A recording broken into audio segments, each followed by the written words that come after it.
Hello guys, this is Tommy Gunner, and as you can see, this is my first upload, and today we're playing Reign of Giants. And as you can see here, I'm scrolling through the characters, and we have Scientist, Willow, Strongman, Beaver, the Soul, Beaver, one lot. Well, the Wickerbottom, Woody, and two characters I have locked, along with another one I've locked in Reign of Giants DLC. Now, it's quite an interesting character. We're going to start with Wilson. Wilson's got all these traits. He can grow a magnificent beard, and that's all he grows, a beard, and you can cut it off with a razor. Overall, Willow, my favourite. She doesn't get hit by fire damage, but she has a really good lighter, and she can't die at night because she has this lighter. Now, Wolfgang, the strongman, also known as, he's just strong, and when he eats, he gets stronger, and that's all I know about him. Wendy has a secret twin, and she doesn't really get affected. She's more comfortable with darkness. She doesn't get more insanity down. Now, WX78, he's quite good because he can get upgrades from gears, and the librarian Wickerbottom, I don't know anything about her, I haven't played with her, but the lumberjack, he gets an axe, and I know that when he cuts enough trees, he eventually turns into a giant beaver, which I know sounds really stupid and it's really annoying, but I will be playing as well on Reign of Giants, as you can see. And I will go down to world just to prove that I have not altered any settings apart from then. Oops. Scroll out, I'll discard the changes and come back. There we go. I'll scroll through just so you can make sure that all on default, nothing has changed. It'll be a standard world where I will be trying to survive as long as I can. As you can see, all default, nothing wrong with it. And without further ado, let's try and get into this. Now, generating the world.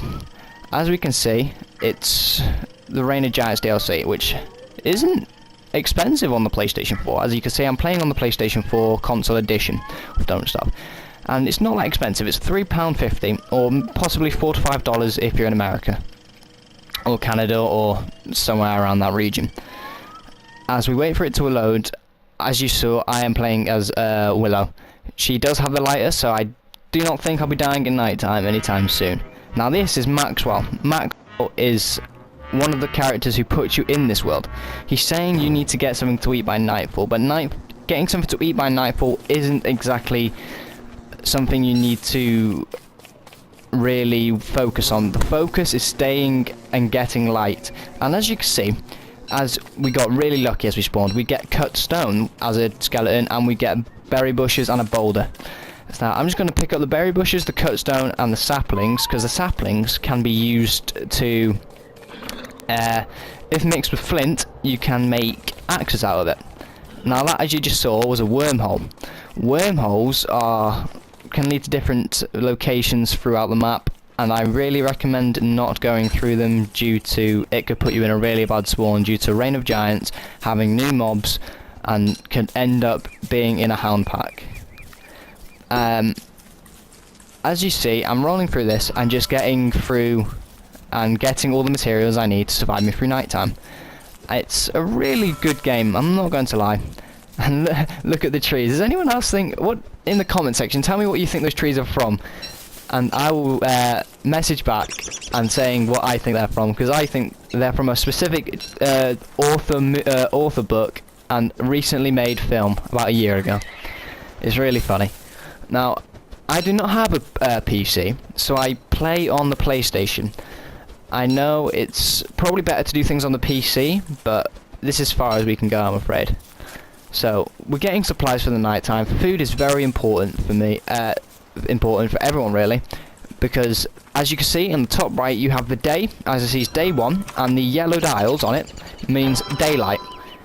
Daylight alters. I think I'm in the springtime due to the tree colour of these birchnut trees. The birchnut trees kind of tell you what kind of date they are, and that's really much it. These are birchnut woods, birchnut nuts, and these are the new add-on to the game also. It's a new food source which you get from birchnut trees by cutting them down along with wood. Birchnut trees replenish 10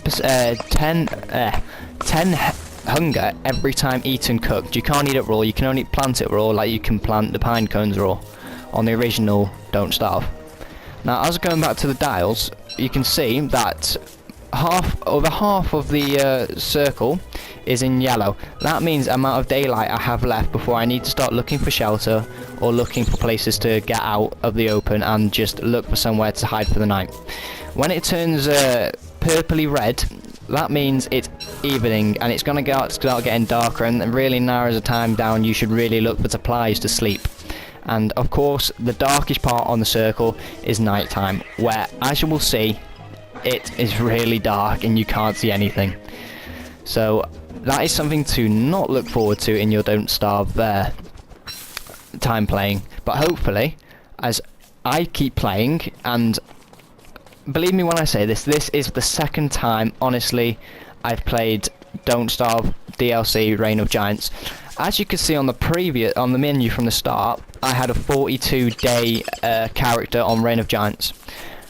I'm really impressed with that, but I only use that when I'm streaming. So if you wish to see me stream, I will happily stream for you guys, and I also accept any help given, because I like to believe that this world that I'm using now is your world as well, and together we can try and get the highest level possible, or not the highest day possible, sorry.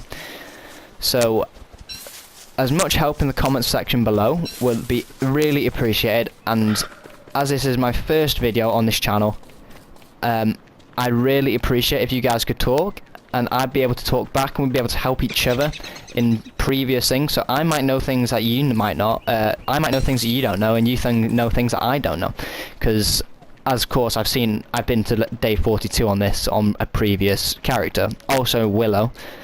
But hopefully we can work together and we can get far in this world. The aim is to get as high as we can go. If I die early on, I will make another world depending on the suggestions of I should carry on or play a different game. And the different games I have are Trials Fusion, Killzone Shadowfall, and Battlefield 4. Also NBA 2014. And as you can see now, the daylight system has changed. It's completely dark, and this means that monsters are coming, and it's not a safe place to be. I spawn as Willow. Some people don't play as Willow, but I play as Willow, and when the one perks of being Willow, as you can see, is a lighter in the bottom left on the hotbar. Bottom left, yes. Well, not bottom left. The bottom hotbar to the left, far left. That is the lighter. Now, I pull out the lighter when it turns evening because it's dark, and without light at night time, you will get attacked by monsters and you'll automatically die, which is very silly, but it adds more challenge to the game. Now, as we see here, it's a touchstone. A touchstone is something when you die, you respawn there, and it automatically disappears once you die. You respawn there and it crashes and there's no going back. And that also adds to the challenge, as you can look on your map, see where you died, and get all that stuff back as quick as possible. One other thing, as we just saw, is a gold boulder. The gold boulders are bigger than the average boulders, and they have gold streaks running through them, which you can easily identify them as gold boulders. Now, sometimes when running through the graveyard, you also get gold nuggets, and from the gold boulders, you get the gold nuggets. Depending on luck, you might get one gold nugget from a boulder, you might get two. Now we enter night time, and you'll see just how dark it gets. It's almost horrifying. Now, as you can see, we're running around blind, we don't know what's going on, and we set this fire alight. And just to see, I find that lighting that one tree on fire out of nowhere leads this light is a very good tactic, as it's not going to burn down the trees and it's not going to affect the environment, so you can come back here later, chop down that tree in particular and get charcoal from it. And you don't want to burn down the whole forest, because that's just going to lead to no wood supplies, and that means you cannot build a campfire or be able to produce logs for a campfire. Now, as the day ends to a near, I will be ending videos every day on the Don't Starve thing, but hopefully I'll make them longer if you wish, but this is really what I'm doing right now, just days at a time. to make it more enjoyable. Hopefully it's more enjoyable for you guys and not too straining, as it can be really repetitive, the game at start. It's really just running around looking for the ideal spot. The ideal spot I am looking for is beefalo and rabbit huts, holes. You guys, if you yeah, the rabbit holes. Now, as you can see, it's really dark, so I'm just gonna beefalo come, and I will show you in later videos how powerful the beefalo can actually be. Sorry about the cutout before, it was really weird and I really messed up that editing. I really apologise. But as the day comes to an end, we're going to end it here. I'll show you what the beefalo do in previous episodes and how the rabbits can help us. And this has been your guy, Tommy Gunner. Hopefully see you in the next one. Please like, subscribe, it will really help a lot. So hopefully I'll be able to see you in the next one. So, thumbs up, please subscribe. I'll see you then. Goodbye.